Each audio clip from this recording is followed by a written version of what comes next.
I'm Catherine. It's April 15th, 2026, and my face is plastered on the front page of every local newspaper and television station in Macon. I can only imagine the chaos it's causing back in town, especially at my mother's house. I know that right now, her phone is ringing non-stop, and a neighbor is probably at her door, showing her the news. The lies they've built over the past 4 years are about to come crashing down. Let me take you back to where it all began. It was 2019, and my grandmother, Amelia Thompson, was diagnosed with lung cancer. I was 25 years old, fresh out of college with a degree in forensic science, and working in a small lab in Savannah. The doctors gave her 12 to 24 months to live, even with treatment. I drove to Macon that very night. When I arrived, I found her sitting on her porch swing, looking calm but with a hint of sadness in her eyes. "I might have a year if I'm lucky," she said. "Catherine, your father married into this family thinking he'd get this house. Your brother, Lucas, believes he's entitled to everything just because he's the son. But you have my strength." That was the first time she'd openly shown her favoritism. I always knew there was a difference in how she treated Lucas and me, but hearing it out loud was different. She then handed me a small silver key. "Safety deposit box 217 at Macon City Bank. Inside is my real will. If anyone ever says I changed my mind, go to that box." I didn't understand why she was so prepared, but I kept the key on my keychain. Over the next 2 years, I made the 100-mile trip from Savannah to Macon every weekend. I sat through countless chemotherapy sessions with her, cooked her favorite beef stew because it was the only thing that didn't make her sick, and read her favorite classic novels. Meanwhile, my father visited once every 2 months, always managing to ask about her finances before leaving. My mother came around just as infrequently, taking pictures for social media and then leaving after a short while. Lucas visited maybe 3 times in those 2 years, and he never asked what she needed. One day during a chemo session in 2020, my grandmother told me, "Your father called yesterday. He asked if I'd updated my will recently." I asked what she told him, and she smiled. I lied. "I updated it last month, and I made sure everything was secure. But I didn't tell him that. Lucas wants to start a tech startup, and he asked me for money last week. I said no. Now your father is trying to figure out if Lucas will inherit enough to start his business after I'm gone." I felt sick to my stomach. On March 10, 2021, my grandmother passed away. I was holding her hand, and her last words to me were, "Don't let them push you around." At the time, I didn't fully understand what she meant. The funeral was held at St. Mark's Church, a place our family had been part of for 35 years. There were about 200 people in attendance. I stood in the back, watching as my parents and Lucas sat in the front, playing the part of the grieving family. After the burial, there was a reception at the church hall. I was standing alone in a corner, holding a cup of coffee I didn't drink. I overheard my mother talking to Mrs. Jenkins, a neighbor. "It's been so tough, especially with family issues," she said, lowering her voice. "Catherine hasn't been very involved. We tried to include her, but she has her own problems." I put down my coffee and walked towards her. She saw me and quickly looked away. I left the church without saying a word. 3 days later, on a Sunday morning, I was in Savannah, trying to deal with my grief and figure out how to pay my rent without the part-time caregiving money. But 200 people went to church that day, and during the fellowship hour, my mother put on a show. I wasn't there to see it, but many people told me about it later. She broke down crying in the middle of the hall, saying, "Catherine stole $100,000 and the family house from her dying grandmother. She forged documents and then disappeared because she couldn't face what she did." My father stood beside her, nodding silently, and Lucas looked uncomfortable but said nothing. Mrs. Jenkins asked, "Are you sure, Margaret? That's a serious accusation." My mother replied, "I have proof." Amelia's attorney confirmed it. Catherine took everything and ran. She then said, "That girl is dead to me. After all we've done for her, after Amelia loved her, she robbed her in her final days. She's not worth talking about ever again." Within hours, the rumors spread throughout the congregation. By Monday morning, I had 30 missed calls and 50 text messages. "Is it true? How could you? Your poor mother," people wrote. I blocked number after number. One text from my childhood friend, Lily, stood out. "Catherine, I don't know what to believe. Can you call me and explain?" I started typing a response, but I stopped. I knew that if I told her the truth, she'd have to choose between believing me and being an outsider or believing the town and staying in the safe circle. So I texted back, "I'm okay. Don't worry about me," and then blocked her number. 3 days after my mother's outburst, I received an email from Mr. Harris, my grandmother's attorney. There was a will reading scheduled for April 15, 2021, at 2 p.m. I arrived at 1:55 p.m. My father, mother, and Lucas were already there, sitting across from Mr. Harris's desk as if they owned the place. Mr. Harris read from a document dated February 15, 2021. It stated that Amelia Thompson, of sound mind, bequeathed her entire estate, including the house at 345 Elm Street and all financial assets totaling approximately $100,000, to her grandson, Lucas Thompson. My hands went cold. "That's impossible," I said. "Grandmother told me everything was for me." Mr. Harris slid the document across the desk. "This is her signature, dated and notarized." I looked at it. Something seemed off. In February 2021, my grandmother was very sick, and her hands were shaky. But this signature was too perfect. Also, my grandmother always knew the exact amount of her money, down to the cent. She would never have written approximately $100,000. I asked to see the original document. Mr. Harris said it was filed with the probate court. My father stood up and said, "This meeting is over, Catherine. You need to accept this." But I saw guilt in Mr. Harris's eyes. I sat in my car outside his office for half an hour, and then I remembered the key. I drove straight to Macon City Bank. The manager, Mr. Davis, checked my ID, confirmed I was an authorized user, and led me to the vault. Inside the box was a thick manila envelope. I opened it. It was my grandmother's last will and testament, dated January 10, 2019, notarized by M.S. Brown and witnessed by Miss Brown and Mr. Green, two friends of my grandmother that my father couldn't influence. The will clearly stated that all her assets, including the house and financial accounts, were to go to Catherine Thompson. There was also a letter, handwritten on blue-lined paper. My grandmother's neat handwriting read, "My dearest Catherine, if you're reading this in the bank instead of from Mr. Harris's office, then I was right. Your father has done exactly what I feared. He has forged a second will to steal what I left for you. I made this copy in 2019 because I knew your father values money more than honesty and Lucas more than you.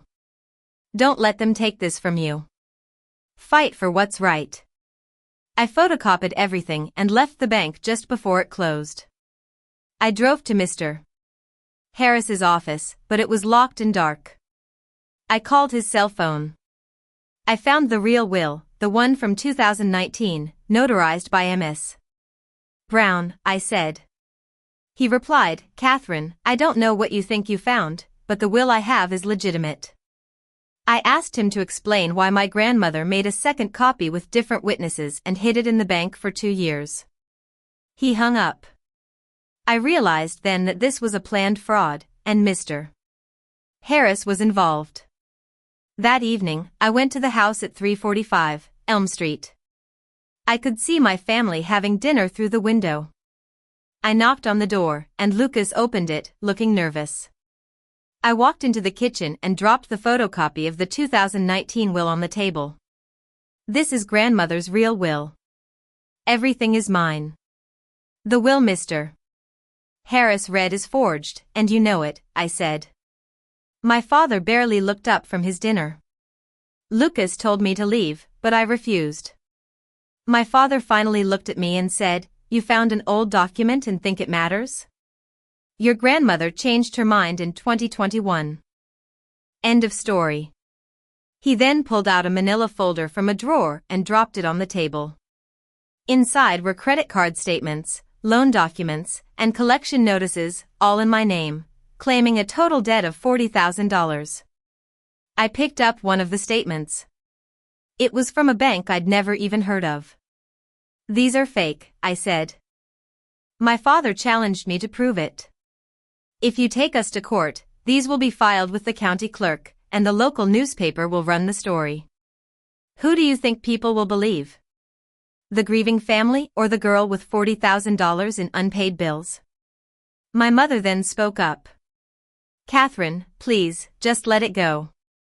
Lucas needs this money. You're young. You'll make your own way. Don't tear the family apart over money." I looked at her and said, You knew grandmother left everything to me, and you're helping him steal it." She wouldn't meet my eyes. I told them I was going to the police to report the fraud. My father leaned back in his chair and said, "No, you're not. If you do, I'll file these documents today and tell every reporter in Macon that you stole from your dying grandmother, racked up debt in her name, and are now trying to cover it up with a fake will." I left and drove back to Savannah. I sat in my car outside my apartment for hours, realizing that I couldn't win in Macon. I didn't have the money to authenticate the documents or hire a lawyer, and my family had the trust of the community. But then I remembered my grandmother's words, "Don't let them push you around." I decided to take matters into my own hands. I checked my credit reports, and they were clean. The documents my father had shown me were fake, just a threat. I called a legal aid clinic and explained my situation. The attorney told me that without the fake documents being officially filed, it would be considered a family dispute, and I'd need to sue, which would cost at least $15,000 in retainer fees. I only had $3,000 in my bank account. So, I decided to become someone they couldn't ignore. I searched online for how to become an FBI agent. The requirements were a bachelor's degree, which I had, being between 23 and 37 years old. I was 26, U.S. citizenship, which I had, a clean background check, and physical fitness. I could work on the physical part.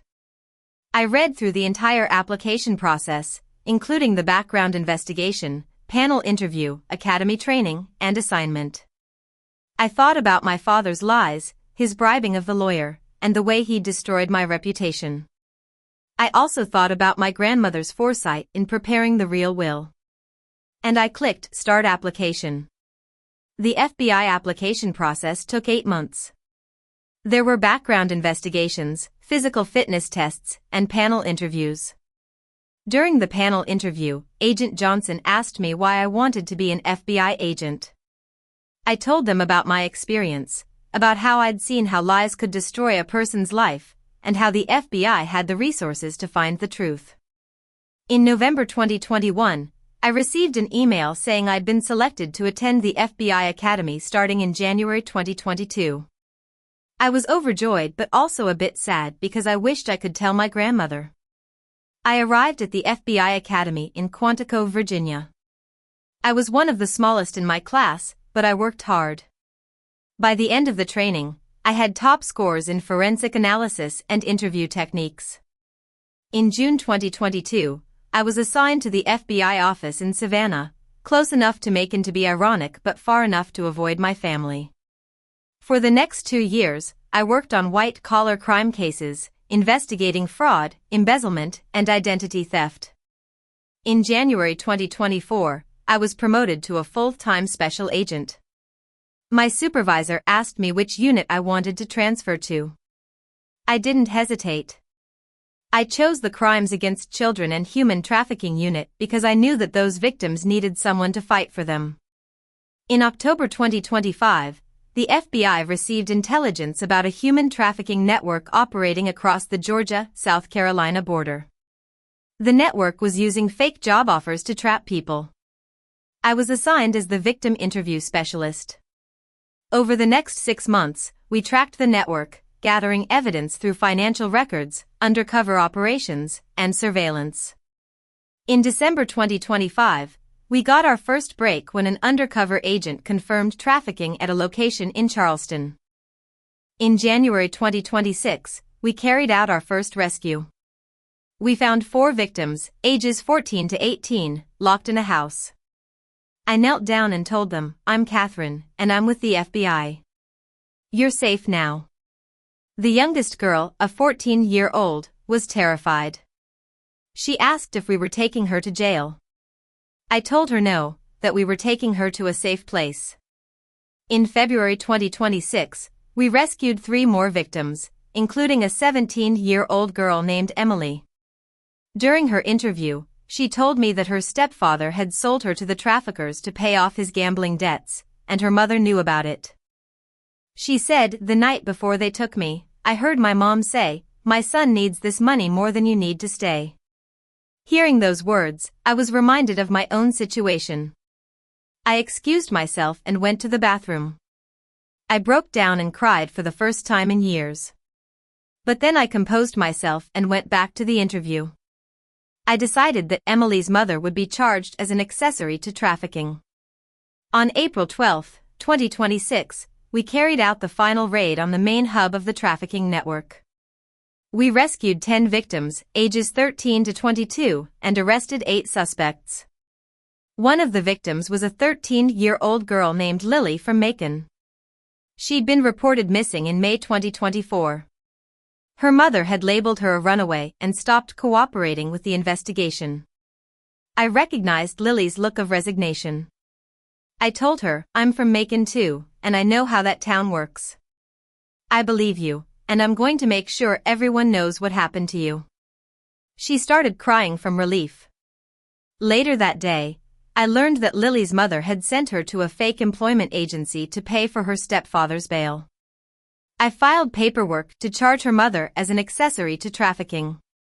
On April 15, 2026, there was a press conference at the FBI office in Savannah.